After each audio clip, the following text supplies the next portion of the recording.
Salam sehat semuanya, bertemu lagi di channel My Club ID. Kali ini kita masuk di segmen news, update beberapa produk terbaru yang akan masuk ataupun sudah masuk saat ini di Indonesia yang didistribusikan baik itu oleh NJT maupun AGS. Kita mulai dari informasi tentang prosesor AMD.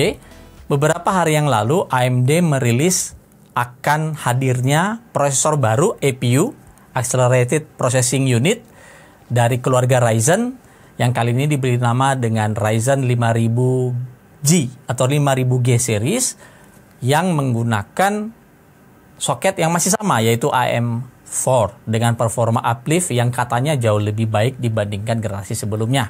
Oke, kalau kita lihat kilas balik ke belakang, AMD itu memiliki beberapa versi APU yang mereka perkenalkan pertama sekali adalah AMD Ryzen 2000G atau biasa kita sebut dengan Raven Ridge yang dibangun dengan manufacturing 14 nanometer yang kita sebut dengan arsitektur Zen.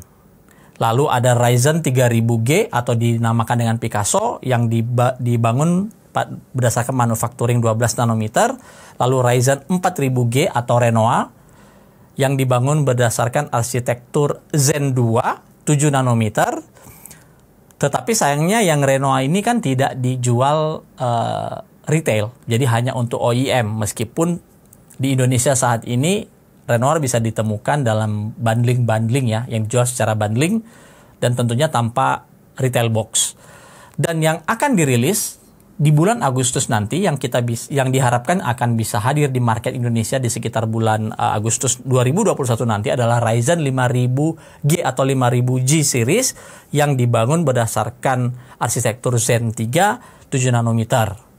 Jadi dengan hadirnya APU baru ini banyak harapan bagi para pecinta entusias PC, di mana saat ini kan kondisinya kartu grafis itu sangat mahal dan kalau dibeli juga harus bundling. Ini bisa menjadi solusi bagi para gamer dan sangat dinantikan performa dari integrated grafik yang dimiliki oleh Ryzen 5000G series ini. Oke, sekedar informasi, nantinya itu akan ada dua model yang sudah akan dirilis, yaitu AMD Ryzen 5 5600G yang memiliki 6 core 12 thread, kemudian base clocknya 3,9 GHz, max boost clocknya ada di 4,6 GHz, kemudian dia unlock, artinya ini bisa di overclock, dan juga menggunakan spesifikasi TDP-nya adalah 65 watt, total L2 cache-nya 3 MB dan total L3 cache-nya 16 MB. Lalu ada juga AMD Ryzen 7 5700G yang memiliki 8 core 16 thread, base clock 3,8 GB, max boost clock-nya di 4,6 GHz, total L2 cache-nya 4 MB dan total L3 cache-nya sama 16 MB dan TDP 65 watt. Sayangnya untuk yang 5000G ini masih menggunakan PCIe 3.0. Jadi dalam prosesornya ada 24 PCIe lanes yang berjalan di PCIe 3.0. Jadi kartu grafis yang PCIe 4.0 kalau terpasang di sini ataupun SSD yang berbasis NVMe Gen 4 itu nanti akan berjalan di Gen 3. Ya, ini yang menjadi pembedanya. Dan keduanya juga akan disertakan pendingin Wraith Stealth dalam paket penjualannya nanti. Jadi sangat menarik menantikan AMD Ryzen 5000G dari AMD ini yang diharapkan bisa membuat gairah lagi di industri DIY PC yang ada di Indonesia. Menariknya lagi, karena tadi dia menggunakan soket yang sama yaitu AM4 dan iseng-iseng kami melihat website Gigabyte dan kami menemukan B450 itu BIOS-nya sudah dirilis sejak bulan Maret kemarin yang mendukung prosesor AMD Ryzen 5000G series ini ataupun Shenzhen, di mana Shenzhen ini mulai didukung sejak AGISA 12.00 ke atas. Dan bisa kita lihat dalam screenshot berikut yang ditampilkan ini kita ambil dari website Gigabyte di B450M DS3H. AGISA 12.00 itu sudah dirilis sejak bulan Maret yang lalu. Jadi bagi kalian yang menggunakan motherboard ini dan ingin mengupgrade prosesor nanti di bulan Agustus dengan menggunakan Shenzhen yang jauh lebih powerful, ya update sekarang BIOS-nya kalian dengan prosesor yang kalian pakai sekarang agar nanti tinggal langsung plug and play saja. Informasi kedua adalah datang dari Gigabyte. Gigabyte nanti pada tanggal 17 Juni akan merilis beberapa motherboard terbaru, ya terbaru tapi sebenarnya dia menggunakan chipset yang lama, yaitu AMD X570. Di modelnya saat ini ditambahkan huruf S sehingga jadinya X570S. S ini bukan sebuah chipset baru ya, sekali lagi, tetapi dari desain factory dari AMD-nya sendiri, X570 versi baru ini diklaim memiliki konsumsi daya lebih rendah dan thermal yang jauh lebih rendah, sehingga tidak dibutuhkan lagi pendingin aktif atau kipas seperti pada motherboard X570 awal yang wajib menggunakan kipas pada chipsetnya. Jadi bisa dikatakan X570 yang baru ini adalah versi yang lebih ramah lingkungan dan juga lebih hemat daya dibandingkan versi sebelumnya. Ada beberapa model yang dirilis mulai dari Aorus Master, kemudian Aorus Pro AX, Aorus Elite AX, Aorus Elite Gaming X, UD, dan ada satu model yang menarik yaitu X570S Aero G yang menjadi jargon dari Gigabyte untuk motherboard content creator. Jadi dia akan menggantikan seri Vision. Jadi Vision itu katanya tidak akan ada lagi diganti dengan seri Aero. Kenapa diganti dengan seri Aero? Menurut informasi yang kami dapatkan agar bisa inline dengan line up produk laptop dari Gigabyte, di mana di Gigabyte itu kan ada laptop Aorus, ada laptop Aero. Jadi Aero-nya ini akan difokuskan pada seri content creator motherboard.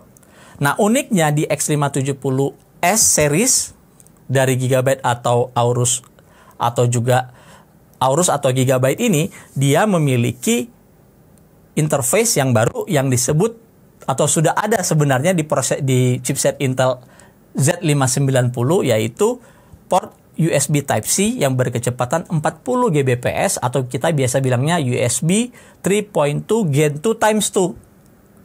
Jadi sudah bisa juga dinikmati di platform AMD melalui chipset baru dari X570 ini. Tapi kami merasa karena informasinya masih sangat sedikit sekali, kami merasa ini bukan dikontrol oleh si chipsetnya, melainkan Gigabyte menambahkan sebuah IC agar bisa menjadi jalur untuk USB 3.2 Gen 2 times 2 ini.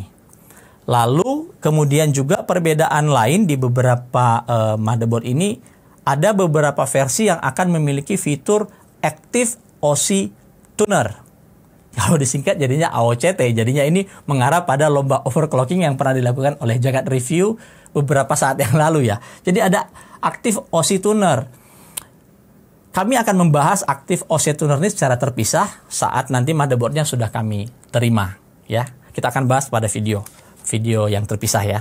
Lalu kemudian ada juga Aorus SSD Gen 4 yang diperkenalkan pada generasi yang terbaru, yaitu Aorus SSD Gen 4 7000 series atau 7000S series yang saat ini sudah tersedia di Indonesia berkapasitas 1 TB dan 2 TB.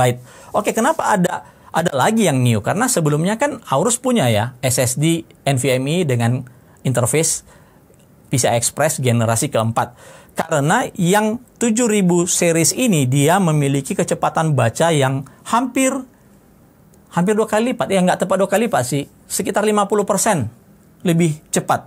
Kalau dulu kan mentoknya di angka 5000 ya. Kalau yang Gen 7000 ini sesuai dengan namanya, dia bisa mencapai kecepatan 7000 Mbps dalam pengujian. Kenapa? Karena dia menggunakan PCIe 4.0 controller terbaru dari Vision PS5018E18 yang memiliki 32 CI dan juga memiliki cache DDR4 sebesar 1 GB. Jadi dia punya cache internal menggunakan DDR4. Juga untuk membuat total bytes write-nya itu jauh lebih tinggi, Aorus menggunakan 3D TLC NAND yang khusus yang memiliki kecepatan 1200 mega transfer per detik. Jadi ini memang NAND flash yang memiliki 96 layer, yang memiliki kecepatan, kestabilan, durability yang jauh lebih panjang dibandingkan NAND flash yang biasa kita dapatkan. Nah, untuk TBW-nya sendiri yang berukuran 1 tera itu TBW-nya 700 terabyte, sedangkan untuk yang 2 terabyte itu TBW-nya mencapai 1400 terabyte. Selanjutnya, apa produk baru dari Cooler Master? Cooler Master memperkenalkan beberapa produk yang mungkin pada saat video ini kami publish sudah bisa didapatkan di market, yaitu ada 2 buah cooler AIO water cooling, yaitu Master Liquid ML360 Illusion dan Master Liquid ML240 Illusion White Edition. Jadi sesuai namanya 360, radiatornya berukuran 360 mm. Kalau yang ML240 itu berukuran 240 mm. Bedanya yang 240 itu punya nuansa atau tem warna putih ya. Nah, yang baru adalah efek RGB. Nah, ini yang paling penting. Saat ini kayaknya Cooler Master itu sangat fokus membuat sesuatu yang berbeda melalui appearance, melalui apa yang dibilangnya? Estetika ya kali dulu. Kita bilangnya itu estetika. Jadi ada translucent dome di mana pompanya itu nanti juga berpendar, ada efek cahaya pada pompanya, pada bagian pompanya. Kemudian juga secara teknologi pompanya mengalami peningkatan, dia menggunakan third generation yang memiliki optimasi pada dual chamber di dalam pompanya itu sendiri. Lalu dari sisi radiatornya itu diperbesar lagi yang mereka sebut dengan expanded dissipation surface area. Jadi permukaan dari radiatornya itu diperluas lagi sekitar 25% agar panas yang dilepaskan tuh jauh lebih optimal lagi. Kemudian juga yang digunakan adalah kipas dari Master Fan MF120 Hello yang memiliki dual loop dan efek RGB yang lebih wah lagi dibandingkan seri Cycle Flow atau seri-seri Master Liquid sebelumnya, dan tentunya Master Plus software. Nah, yang menarik dari efek pencahayaan RGB ini, mereka memperkenalkan sebuah addressable generasi atau second generation addressable RGB LED, di mana dalam paket penjualan kedua AIO ini sudah menyertakan controller yang mendukung Gen 2 ini. Bedanya apa Gen 2? Gen 2 itu kita bisa mengkontrol setiap LED yang ada, baik itu dari sisi warna maupun dari efeknya. Jadi akan lebih banyak lagi efek-efek pencahayaan yang bisa kita tampilkan pada PC kita dengan menggunakan AIO ini. Tapi ingat, untuk saat ini addressable generasi kedua itu setahu kami masih belum related atau belum bisa di-sync dengan motherboard yang memiliki sistem RGB. Sementara ini untuk Gen 2 ini masih dikontrol melalui software dari Master Plus software yang dibawa oleh Cooler Master atau melalui controller yang disertakan pada paket penjualan. Tapi ke depannya sepertinya addressable generasi kedua ini akan diimplementasi di motherboard juga sehingga kita bisa melakukan sinkronisasi. Untuk produk terakhir, itu kebetulan ada di depan kita, adalah sebuah power supply dari FSP, power supply yang harus dirakit dulu baru dipakai. Nah, power supply dirakit. Coba, kalian bisa lihat ini bolong ya. Jadi nggak ada isinya. Isinya itu ada di sini. Ada 2 buah yang kita pasang ke dalam. Kami tidak akan mengulas nanti ini di video terpisah. Namanya adalah FSP Twins Pro. Ada 2 kapasitas yang sudah bisa beredar saat ini, yaitu 700 watt dan 900 watt. Ini adalah power supply ATX pertama yang memiliki kemampuan redundant. Sekali lagi, memiliki kemampuan redundant. Jadi 2 power supply ini akan masuk ke dalam wadah atau casing ini. Dan dia akan bekerja redundant. Seperti apa nanti kita akan buat video terpisah ya. Sekali lagi untuk yang Twin Pro ini, dan ini masih fresh from oven, baru saja kami terima. Tapi kami bisa memberikan beberapa informasi mengenai Twins Pro ini. Pertama adalah power supply ini bisa digunakan untuk server, karena dia punya fungsi redundant. Bisa digunakan di mail server, ataupun pada home server, ataupun pada workstation. Yang membutuhkan sebuah pasokan daya yang tidak terganggu dengan apapun. Jadi dia nanti bisa hot swappable. Dalam keadaan hidup kita bisa mencabut salah satu unit dari kedua ini ketika yang satunya bermasalah. Dan itu tanpa harus ada downtime atau kita harus shutdown PC-nya kita, tuh tidak perlu. Dan uniknya karena dia menggunakan form factor ATX pada casingnya ini, dia bisa masuk pada semua casing yang mendukung form factor ATX untuk power supply. Kemudian juga dia bisa dikontrol menggunakan software. Namanya FSP Guardian. Jadi kita bisa lihat total outputnya, temperatur dan segala macam, dan kita bisa ngeset kapan alarm, atau kita bisa mengaktifkan alarm ketika misalnya temperatur melewati angka tertentu, ataupun putaran kipas yang ada pada power supply-nya itu melemah atau menurun. Jadi kita bisa mendapatkan early warning sehingga mencegah komponen kita yang lebih berharga dalam PC itu menjadi rusak.